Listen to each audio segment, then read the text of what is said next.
नमस्कार दोस्तों, स्वागत है आप लोगों का हमारे चैनल मैथ्स मेकर में। तो हमारा जो है रेलवे का लगभग सभी एग्ज़ाम जो है ख़त्म हो गया है। ठीक है, जैसा कि आप लोग को पता है आरआरबी जेई का, एएलपी का, आरपीएफ का सभी एग्ज़ाम। अब जो बचा हुआ है वो हमारा है आरपीएफ एसआई का, सॉरी कांस्टेबल वाला बचा हुआ है आरपीएफ के। ठीक है, कांस्टेबल का ग्रुप डी का देखिए आप लोग का नोटिफिकेशन आ ही गया है। फॉर्म भी बहुत ही जल्द भरना स्टार्ट होगा। और एनटीपीसी का जो कि बचा हुआ है। ये तीनों का एग्ज़ाम का अब हम लोग तैयारी करेंगे। मैथ का डेली आप लोग हमारे साथ ज़रूर जुड़ें, और रीजनिंग का भी इसी का आप लोग के साथ हम लेके जुड़ेंगे डेली। तो जिस प्रकार से मैथ का आप लोग अच्छा स्कोर किए होंगे उसी प्रकार से अब जो है आप लोग का रीजनिंग भी अच्छा हो जाएगा। बस बहुत ही जल्द रीजनिंग का भी डेली क्लास आ जाएगा आप लोग के सामने। ठीक है, तो अभी फ़िलहाल जो हमारा है मैथ का है। ठीक है, तो चलिए इस अभी एग्जाम का अगर आप लोग तैयारी कर रहे हैं जरूर हमारे साथ जुड़ें। चलिए हम लोग पहला क्वेश्चन से स्टार्ट करते हैं। रहा फर्स्ट नंबर क्वेश्चन, ए और बी एक साथ मिलकर किसी काम को 30 दिनों में पूरा कर सकता है। जितना भी क्वेश्चन रहेगा प्रीवियस ईयर रहेगा, टेक्नीशियन ये सॉरी एनटीपीसी का और ग्रुप डी का। ठीक है, तो बोला है क्वेश्चन में ए और बी जो है, ए और बी मिलकर किसी काम को 30 दिनों में कर सकता है। ठीक है, आगे सी के साथ मिलकर उसी काम को 24 दिनों में करता है। अगर सी मिल जाता है, ए भी तो मानिए कर ही रहा है, अगर इसी के साथ सी मिल जाता है तो ये काम जो है 24 दिन में समाप्त हो जाता है। ठीक है, तो पूछा है सी अकेले उसी कार्य को कितने दिनों में पूरा करेगा। अगर हम सी को अकेले लगाना चाहते हैं तो कितना दिन में पूरा होगा। सबसे पहले इस कुल काम निकालेंगे यहाँ से हम लोग। कुल काम क्या निकलेगा, इस दोनों का एलसीएम क्या होगा, इस दोनों का एलसीएम, इस दोनों का जो एलसीएम होगा वो 120 होगा। कितना होगा, 120 दोनों का एलसीएम होगा। अब ये जो 30 काम है, 30 दिन में 120 काम करता है। कुल काम 120 मान लिए, तो कितना दिन में करता है, 30 दिन में कितना काम, 120 काम। तो एक दिन में कितना काम करेगा, 30 चौक 120, 4 काम। और यहाँ काटेंगे तो 24 बचे, ये करेगा एक दिन में 5 काम। ठीक है, अब देखिए अगर ए और बी था तो कितना काम हो रहा था, ए और बी था तो 4 काम हो रहा था, और तीनों आ गया तो 5 काम होने लगा। इसका मतलब है कि ए बी का तो 4 काम होगा अभी भी। ठीक है, एक काम जो होगा वो सी का होगा। एक काम किसका होगा, सी का। मतलब सी जो है, सी एक दिन में एक काम करता है। जब एक दिन में एक काम करता है तो 120 काम को करने में कितना दिन लगेगा, एक से भाग कर देंगे तो 120 दिन ही लगेगा।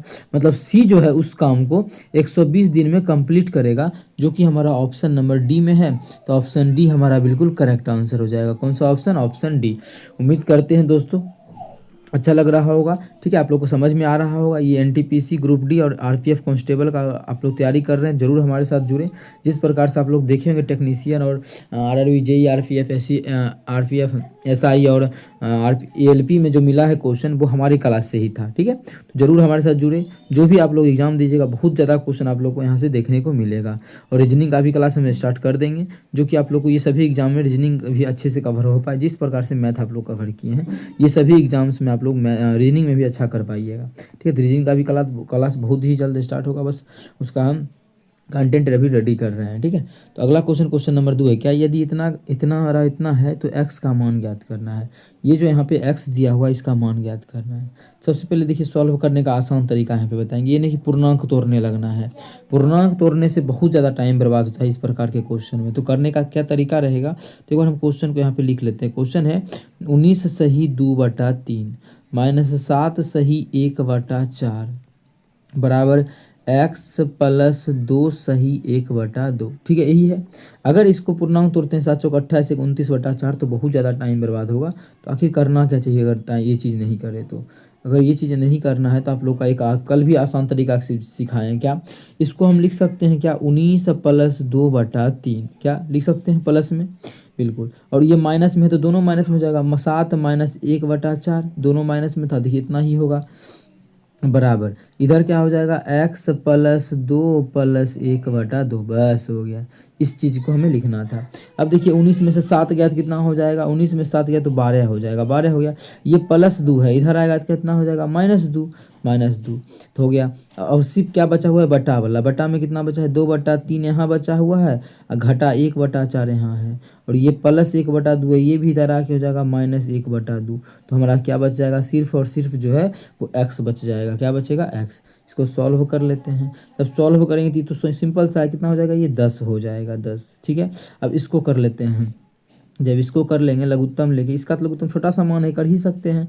लघुत्तम हो जाएगा हमारा इसका हम 12। जब 12 हो जाएगा भाग करेंगे 3 चौका 12 तो 4 दूना 8 यहाँ होगा, माइनस इधर हो जाएगा हमारा 3, माइनस इधर हो जाएगा 6, ठीक है, बराबर x, ठीक है। बस इसको सॉल्व करेंगे, आंसर आएगा। तो इधर हो गया 10 माइनस 1/12, अब बराबर x। अब भी देखिए इस क्वेश्चन में क्या करेंगे, अब भी हम इसको भिन्न का घटा नहीं करेंगे, इसको लिखेंगे 9 + 1 10 हो गया, अब माइनस 1/12 था तो 1/12 ही रहेगा इधर।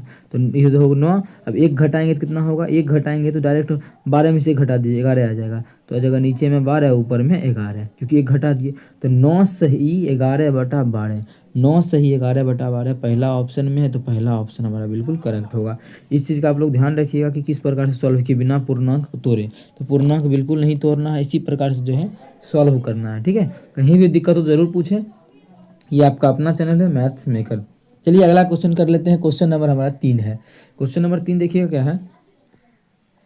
यदि किसी धनराशि पर 2 वर्ष का चक्रवृद्धि ब्याज 309 और साधारण ब्याज 300 होता है तो वार्षिक दर ज्ञात करें। आप लोग देखे होंगे ये क्वेश्चन एएलपी में भी वो पूछा गया था, और ये जो क्वेश्चन है आरआरबी जेई में भी पूछा गया था, बहुत ही अच्छा लेवल पर, ठीक है। देखिए इसका ट्रिक भी होता है, लेकिन ट्रिक अगर आप लोग नहीं लगाते हैं तो कैसे बनेगा। साधारण ब्याज तो हर एक साल क्या होता है, सेम, और 300 रुपये साधारण ब्याज है। तो SI जो है वो कितना है 300, और CI कितना है 2 साल का 309 है। अच्छा इसका डिफरेंस कितना होगा SI CI का 9 रुपया। अच्छा साधारण ब्याज क्या होता है, हर एक साल बराबरे बराबरे होता है। तो 2 साल का अगर 300 है तो पहला साल भी कितना होगा 150 हुआ होगा, दूसरा साल भी 150। और क्वेश्चन में डिफरेंस 9 है, और मतलब इसका मतलब है कि दूसरा साल का जो साधारण ब्याज है वो 9 और है, 150 तो ही है 9 और है। तो 9 किस पर लगा होगा, इसी पर 9 रुपया ब्याज लगा होगा, ब्याज का भी ब्याज लगता है, तभी तो एक्स्ट्रा बन गया। तो परसेंटेज यहीं से निकल जाएगा। कितना रुपया ब्याज है 9 रुपया, किस पर लगा होगा 150 पर लगा होगा, ब्याज पे ब्याज। परसेंटेज निकालना है तो 100 से कर देंगे गुना, 1 0 से 1 0 गया, 5 से काटेंगे 5 दूना 10, इसको काटेंगे तो 5 तिया 15, 3 दिया 9, तो 3 दूना कितना आ जाएगा 6। मतलब रेट जो है वो 6% है। कितना है रेट जो है वो 6% है, जो कि ऑप्शन नंबर बी में है। तो ऑप्शन बी हमारा बिल्कुल करेक्ट आंसर हो जाएगा। कौन सा ऑप्शन, ऑप्शन बी। उम्मीद करते हैं दोस्तों समझ में आ गया होगा। कहीं भी किसी प्रकार का कोई भी दिक्कत हो किसी भी क्वेश्चन में कमेंट करके पूछ सकते हैं। ये आपका अपना चैनल है मैथ्स मेकर। बिना कोई फार्मूला यूज किए आप लोग को हम ये जो तरीका सिखाएं बहुत ही बेहतरीन है। इस पे अगर आप लोग बनाते हैं तो बहुत जल्दी आप लोग क्वेश्चन को सॉल्व कर पाइएगा। डायरेक्ट डिफरेंस कितना का है 9 का है, इसका 1 साल का कितना हो जाएगा 150, परसेंटेज निकालना है तो 100 से गुना। ये आप लोग तरीका अपना सकते हैं जब भी निकालना हो क्या चीज़ रेट, किस रेट से ये ब्याज दिया गया है। तो 6% हमारा आ गया, जो कि ऑप्शन नंबर बी में है। चल देखिएगा हमारा क्वेश्चन नंबर 5 है, क्या है। जब x वस्तुओं का क्रय मूल्य y वस्तुओं के विक्रय मूल्य के बराबर हो तो 25% का लाभ होता है। तो x अनुपात y ज्ञात करना है। ठीक है, क्वेश्चन में बोल क्या रखा है कि x वस्तु का क्रय मूल्य, ठीक है, x वस्तु का CP जो है वो बराबर है किसके, y वस्तु के SP के, ये दोनों बराबर है। अच्छा CP बटा SP निकल सकता है ना, CP बटा SP जो आ जाएगा वो कितना आ जाएगा बाई बटा क्या आ जाएगा x, बाई बटा क्या हो जाएगा x हो जाएगा। ये तो CP बटा SP का अनुपात जो किताब में मतलब जो बोल रखा था वो आगे में उतना निकला। अब हमें क्वेश्चन में बोल रहा है मूल्य के बराबर, और 25% का इसको लाभ होता है, 25% का लाभ होता है। इसका मतलब मानिए यहाँ पे x है और यहाँ पे क्या है y है। x का मतलब x क्या है देखिए, तो x क्रय मूल्य है, विक्रय मूल्य है s, विक्रय मूल्य SP है, इसी का तो अनुपात निकालना है। और ये क्या है y CP, y हमारा CP है। अभी यार x जो है वो विक्रय मूल्य है, ये विक्रय मूल्य है, और क्रय मूल्य क्या है y, ठीक है। अच्छा 25% का लाभ होता है तो 25% का फ्रैक्शन वैल्यू कितना होगा 1/4। मतलब कोई चीज़ अगर 4 में खरीदे हैं, क्रय मूल्य अगर 4 है तो 4 क्रय मूल्य 4 तो क्रय मूल्य 4 क्रय मूल्य है, तो उस पर 5% का लाभ होगा, मतलब 1 का लाभ होगा। नहीं हाँ 25%, 4 का चीज़ है तो 25% का लाभ मतलब 1 का लाभ। तो बेचेगा कितना उस चीज़ में 5 को बेचेगा। हमसे यही पूछा था x अनुपात y, तो कितना हो जाएगा x अनुपात y 5/4। क्वेश्चन में यही पूछा था ना कि x अनुपात y क्या होगा, तो x अनुपात 22 हो जाएगा, वो 5:4 हो जाएगा, जो कि ऑप्शन नंबर बी में है। तो ऑप्शन बी हमारा बिल्कुल करेक्ट आंसर होगा इस क्वेश्चन का। कौन सा ऑप्शन, ऑप्शन बी। अगला क्वेश्चन देख लेते हैं। क्वेश्चन नंबर जो हमारा है, क्वेश्चन नंबर 6 है। यदि 49 अनुपात x और इतना 59 है, तो x और y दोनों प्राकृत संख्या है, तो 3x + 2y ज्ञात करना है। हमें क्या ज्ञात करना है, 3x प्लस 2x + 3y, ये हमें क्या करना है, निकालना है। और हमें दिया हुआ क्या है, 49, ठीक है 49। अच्छा x क्या करते हैं, बाहर को बाहर से गुना करते हैं, अंदर को अंदर से। बाहर को अगर बाहर से किए तो 49 गुना कितना हो जाएगा, 81, 49 गुना 81। और उधर क्या हो जाएगा, x गुना x क्या होता है, x²। तो x बराबर क्या हो जाएगा, 49 का वर्गमूल 7 और 81 का वर्गमूल कितना, 9। मतलब x का जो मान आ गया 963 आ गया। कितना आ गया, 963 आ गया। सेम उसी प्रकार से हम दूसरा बॉक्स अगर देखें, दूसरा जो अनुपात दिया हुआ है उस अनुपात को, तो क्या दिया हुआ है, दूसरा हमें दिया है 22 को 22 से गुना करेंगे क्या हो जाएगा, 22² बराबर उधर क्या हो जाएगा, 64 गुना 169। ठीक है, यहाँ से 22 बराबर निकालेंगे तो ये 8 हो जाएगा, और ये जो गुना हो जाएगा 13। तो 13 8 कितना होता है, 104 ही होता है ना, तो 104 बस हो गया, मान बैठा देंगे, आंसर आ जाएगा। तो 2 गुना x का मान कितना है, 63 प्लस 3 गुना 22 का मान कितना है, 104। 2 गुना 63 करेंगे तो 3 दूना 6, 6 दूना 12, 126। अब प्लस इसको गुना करेंगे तो 300 कितना आ जाएगा, 312। इसको जोड़ देंगे तो नहीं 126, दोनों को योगफल आंसर होगा। 126 और 312 थोड़ी ना होगा, इसका योगफल होगा 312। और ये भी नहीं होगा, तो एक ही ऑप्शन बचा, क्योंकि 48 ही है ना। अब 300 में जबकि हम 100 जोड़ रहे हैं तो 400 से ज़्यादा होगा, एक ही ऑप्शन है 400 से ज़्यादा। ठीक है, 400 ये हो जाएगा 8, इधर 3, 438 इसका बिल्कुल करेक्ट आंसर हो जाएगा, जो कि हमारा ऑप्शन सी में है। तो ऑप्शन सी हमारा बिल्कुल करेक्ट आंसर हो जाएगा। कौन सा ऑप्शन, ऑप्शन सी। उम्मीद करते हैं दोस्तों समझ में आ गया होगा। कहीं भी किसी प्रकार का कोई भी दिक्कत हो जरूर कमेंट करके पूछे। चलिए अगला क्वेश्चन हमारा जो है, क्वेश्चन नंबर 7 है। क्या है, ए बी सी और डी, इसमें जो 4 को दिया हुआ है, इस पर ध्यान दीजिएगा। दिया है ए बी सी डी का औसत भार 56 kg है। यदि ए बी सी का औसत भार 52 किलो है, सी डी का औसत भार 48 किलो है, तो सी का भार। देखिए जब कुछ आसान क्वेश्चन आ जाए तो ऑप्शन के थ्रू हम आसान तरीके से बेसिक तरीके से भी निकाल सकते हैं। जैसे इस क्वेश्चन, ये क्वेश्चन देखिए बहुत ही क्या आसान है। क्या दिया, चारों का दिया है ए बी सी और डी, सबको जब जोड़ा जाता है तो इसका कितना, 56 दिया औसत, तो योगफल कितना होगा, 4 गुना। जब गुना करेंगे 6 चौक 24 के 4 बाकी 2, 5 चौक 20, 2 22, कितना हो जाएगा, ये जो जगह 224 हो जाएगा, बराबर जो हो जाएगा हमारा 224 हो गया। ठीक है, आगे देखते हैं। यदि ए बी और सी का औसत भार 52 किलो है, इसमें 3 गो का दिया हुआ है, ए प्लस बी प्लस सी। डी का तो फटाक से निकाल सकते हैं, लेकिन डी का पूछा ही नहीं है। 52 है तो योगफल कितना हो जाएगा, 3 होगा, 3 दूना 6, 5 तिया 15, 156 हो जाएगा। कितना हो जाएगा इसका योगफल, 156। इसमें ना और कुछ दिया हुआ है, यहाँ से तो डी का फटाक से निकाल सकते हैं, डी का। ठीक है, क्योंकि देखिए अगर इस तीनों को घटा देंगे तो जो अंतर आएगा वो डी का निकल जाएगा। डी का हम आसान तरीके से यहाँ से निकाल सकते हैं। लेकिन यहाँ पे एक चीज़ और बोला है इस क्वेश्चन में, क्या चीज़ वहाँ पे हम यहाँ पे अलग में लिखते हैं, सी और डी का औसत 48 दिया हुआ है। अगर सी और डी का औसत 48 है तो योगफल कितना होगा, 48 गुना 2 96, यही ना होगा। अच्छा यहाँ से डी का निकालेंगे तो डी का यहाँ बैठा देंगे तो सी का मान निकल जाएगा। चलिए यहाँ से डी का, यहाँ ट्रिक भी लगा ही सकते हैं ना, थोड़ा सा बड़ा ही जा रहा है तो यहाँ पे ट्रिक लगाएंगे तो ज़्यादा सही रहेगा क्वेश्चन को समझ मतलब बनाना। चलिए लगा देंगे, लेकिन यहाँ से सी का अगर मान निकाले तो घटा देंगे, किसका निकल, डी का निकलेगा ना, यहाँ से सी का नहीं निकलेगा, यहाँ से डी का निकलेगा। क्यों, क्योंकि ऐसे ही खत्म हो जाएगा घटाएंगे तो। यहाँ जब घटाएंगे तो कितना हो जाएगा, 14 में से 6 गया तो 8, इधर बच गया हमारा 21 में से 15 गया तो 68। डी का मान 68 आ गया, तो डी का 68 रख देंगे तो सी बराबर कितना हो जाएगा, 96 - 68 हो गया आंसर। इसमें घटा देंगे कितना, 96 में 68 घटाएंगे तो सी बराबर जो आ जाएगा घट के 68, 26 2 28, 28 आ जाएगा। मतलब सी का जो मान है वो 28 kg आ जाएगा। किस ऑप्शन में है सी का मान 28 kg, ऑप्शन नंबर ए में है। तो ऑप्शन जो हमारा है ए बिल्कुल करेक्ट आंसर हो जाएगा। कौन सा ऑप्शन, ऑप्शन ए। उम्मीद करते हैं दोस्तों समझ में आ गया होगा। कहीं भी किसी प्रकार का कोई भी दिक्कत हो किसी भी क्वेश्चन में कमेंट करके पूछ सकते हैं। अब इसी क्वेश्चन को हम बनाते हैं ट्रिक से। ठीक है, इसी क्वेश्चन को जो हम है ट्रिक से सॉल्व करते हैं, तो ध्यान दीजिएगा ट्रिक में आसान तरीके से ट्रिक से भी निकलेगा। अच्छा इसमें सी ही निकाल, डी निकाल सकते हैं, यहाँ से डी निकाल लेंगे। ठीक है। यहाँ भी हम ट्रिक से ही बनाने का प्रयास नहीं, कोशिश नहीं, डायरेक्ट हम सी से निकालेंगे ट्रिक से। देखिए इसका कितना कम है, औसत 4 का कमी है। ठीक है। अगर वो संख्या जो डी है, अगर जो संख्या हमारी, अगर हम ऊपर का से ही निचल का से ऊपर ही जाते हैं, निचल का से ही ऊपर जाते हैं इस तीसरी तक का, अगर डी का भी मान, इस तीनों का क्या है 52 है, अगर डी का भी 52 ही रहता तो कोई इफेक्ट नहीं पड़ता, डी का भी अगर 52 ही रहता तो कोई इफेक्ट नहीं पड़ता। लेकिन डी आने के कारण औसत में क्या हुआ, 4 का वृद्धि हुआ। 4 का हुआ क्या गो संख्या पर, देखिए तो 4 गो संख्या पर ना, तो 4 गो संख्या पर तो 4 से गुना कर देंगे, मतलब 16 का टोटल वृद्धि हुआ। इसका मतलब डी का जो मान था 52 पर तो एडजस्ट हो गया, औसत में 16 वृद्धि, टोटल योगफल में 16 वृद्धि कर दिया, तो डी का मान कितना है 68 है।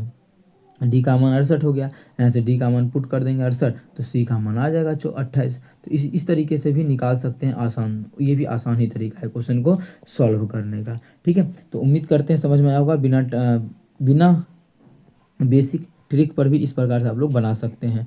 अगला क्वेश्चन हमारा है क्वेश्चन नंबर 8, क्या इतना डैश से विभाज्य है।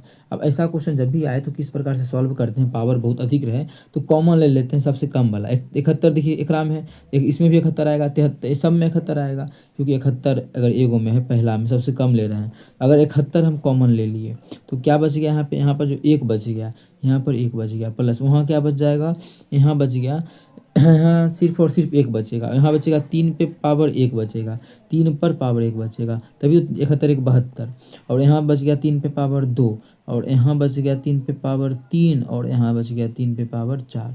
यही तो हो गया। इसको सॉल्व अगर करते हैं तो 71 तो हम बाहर ही रहने देते हैं, अंदर में क्या हो जाएगा 1 प्लस 3। ठीक है, क्या हो गया 1 प्लस 3 प्लस 3 दिया कितना हो जाएगा 9, 3 दिया 9, अब प्लस इधर कितना हो जाएगा 3 दिया 9 दिया 27, अब प्लस 81 कितना हो गया 27 प्लस 81, 27 भी जोड़ देंगे और इसमें 81 भी जोड़ देंगे। जब इसमें ये सब जोड़ेंगे तो 3 पे पावर 7 आ गया, गुना इस सबको जोड़ देते हैं तो 9 1 10, 27 3 कितना हो जाएगा, देखिए 27 3 30, 30 10 40, 40 8 4 12 121। अब देखिए 121 आ गया, इसको छोड़िए, एकरा में किससे भाग लग रहा है 121 में 11 से, एक ऑप्शन ए है, ऑप्शन हमारा सी बिल्कुल करेक्ट हो जाएगा। कौन सा ऑप्शन, ऑप्शन सी। उम्मीद करते हैं दोस्तों इस प्रकार का कोई भी प्रश्न आएगा तो आप लोग इसी तरीका से बनाइएगा। और एक चीज़ आप लोगों को ध्यान रहे, ये रीजनिंग का भी हम क्लास बहुत जल्दी स्टार्ट करेंगे। ठीक है, आप लोग को ज़्यादा बोला नहीं होना है, बस कंटेंट तैयारी करने में जितना टाइम लगे, और ये सभी एग्जाम्स का ही रहेगा, क्योंकि एलपीआर में नहीं करा, क्योंकि पेपर में बहुत आसान रीजनिंग पूछता था, मैथ भी आसान ही आया। लेकिन इस सब के लिए हम रीजनिंग जरूर लेके आएंगे आप लोग के लिए, जरूर हमारे साथ जुड़े। अगर नहीं जुड़े हैं तो आपने सभी दोस्तों के साथ भी शेयर करें इस वीडियो को। अगला क्वेश्चन जो हमारा है क्वेश्चन नंबर 9 का है, एक परीक्षा में उत्तीर्ण होने के लिए 33% अंकों की आवश्यकता होती है। कोई परीक्षा में अगर पास होना है किसी विद्यार्थी को तो उसको 33% नंबर लाना ही लाना है। एक विद्यार्थी को 210 अंक प्राप्त होता है और 21 अंक से फेल हो जाता है। 210 तो नंबर आ गया, लेकिन फिर भी फेल हो गया, कितना नंबर से 21 नंबर से। इसका मतलब इतना नंबर आता तो पास हो जाता, 210 नंबर आया 21 से फेल हो गया। अगर इतना नंबर आता दोनों का योगफल तो पास होता, तो और 33% भी आता तो पास होता, मतलब ये दोनों क्या है बराबर है। इसका मतलब है कि 33% का जो मान है वो कितना है, जोड़ेंगे तो 231 कितना आ जाएगा 231 आ गया, तो इसको जोड़ेंगे तो 231 आ जाएगा। बस हो गया, इसको सॉल्व करेंगे आंसर आएगा। 1% का मान कितना होगा 33 7 231, 1% का जो मान आ गया वो 7 आ गया। क्वेश्चन ने पूछा है कि परीक्षा का पूर्णांक मतलब कितना 100% का मान पूछ रहा है। 1% का मान इतना, तो 100% का मान कितना होगा, यहाँ गुना कर देंगे 100 से हो जाएगा 700। मतलब परीक्षा जो टोटल हो रहा था, पूर्णांक था टोटल परीक्षा का, वो 700 का था, जो कि ऑप्शन नंबर हमारा सी में है। तो ऑप्शन सी हमारा बिल्कुल करेक्ट आंसर हो जाएगा। कौन सा ऑप्शन, ऑप्शन सी। उम्मीद करते हैं दोस्तों समझ में आया होगा। कहीं भी किसी प्रकार का कोई भी दिक्कत हो किसी भी क्वेश्चन में, कमेंट करके पूछ सकते हैं। ये आपका अपना चैनल है मैथ्स मेकर। अब जो हमारा है एक और क्वेश्चन बचा है, लास्ट हमारा है क्वेश्चन नंबर 10। देखिएगा क्वेश्चन नंबर 10 हमारा क्या है। अगला क्वेश्चन नंबर देखिए क्या है, एक बस 20 मिनट में 5 किलोमीटर की दूरी तय करता है। यहाँ से चाल निकल सकता है ना, दूरी और समय दिया हुआ है। आगे पूछा है यदि इसकी चाल 3 किलोमीटर प्रति घंटा कम कर दी जाए तो उसी दूरी को तय करने में बस द्वारा लिया गया समय, टाइम निकालना है इसी 5 किलोमीटर को। लेकिन पहले हम कम करेंगे दूरी को, पहले दूरी पता तो होना चाहिए, तभी तो हम दूरी को क्या करेंगे, कम करेंगे। चाल को, तो चाल कितना होता है, फॉर्मूला क्या होता है, चाल बराबर दूरी बटा समय। दूरी कितना है 5 किलोमीटर और समय कितना है 20 मिनट। मिनट को यहाँ पे घंटा में बदल देते हैं। जब मिनट, ये 20 मिनट है ना, मिनट को घंटा में बदलेंगे तो 60 से क्या करेंगे भाग, तो भाग ऊपर चल जाएगा 60, भाग कर दिए ना, आप देखिए 60 करते हैं भाग तो ऊपर चल गया। ठीक है, यहाँ पे 60 से भाग कर दिए, हो गया। जब यहाँ से काटेंगे तो 20 दिया 60, 5 दिया 15 किलोमीटर पर घंटा, मतलब स्पीड चाल जो उसका था पहले वो 15 किलोमीटर पर घंटा है। क्वेश्चन बोला इसका अगर कम कर दिया जाए 3 किलोमीटर चाल, तो 3 किलोमीटर पर घंटा अगर कम कर देंगे तो उसका जो चाल रह जाएगा वो रह जाएगा 12 किलोमीटर पर घंटा। इस स्पीड से द्वारा कितना समय लगेगा 5 किलोमीटर को जाने में। तो समय बराबर क्या होता है दूरी बटा चाल, दूरी तो 5 किलोमीटर, चाल कितना है 12 किलोमीटर पर घंटा, हो गया।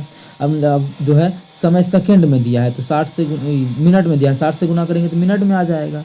12 पचे 60, 5 पचे 25, मतलब 25 मिनट का जो है समय लगेगा। अगर स्पीड को कम कर दे तब कितना, उतना ही दूरी जाने में 25 मिनट का समय लगेगा। पहले 20 मिनट लगता था, अब 25 मिनट का लगने लगेगा। उम्मीद करते हैं दोस्तों समझ में आ गया होगा। कहीं भी किसी प्रकार का कोई भी दिक्कत हो किसी भी क्वेश्चन में, कमेंट करके पूछ सकते हैं। ये आपका अपना चैनल है मैथ्स मेकर। चलिए मिलेंगे नेक्स्ट वीडियो में इसी प्रकार का बेहतरीन क्वेश्चन लेके। अगर आप लोग इस सभी एग्जाम्स की तैयारी कर, रेलवे के जो भी एग्जाम बचा हुआ है उस सभी का, जरूर हमारे साथ जुड़े, ठीक है, बहुत ही फ़ायदा होने वाला है आप लोगों का। चलिए मिलेंगे नेक्स्ट वीडियो में, थैंक यू।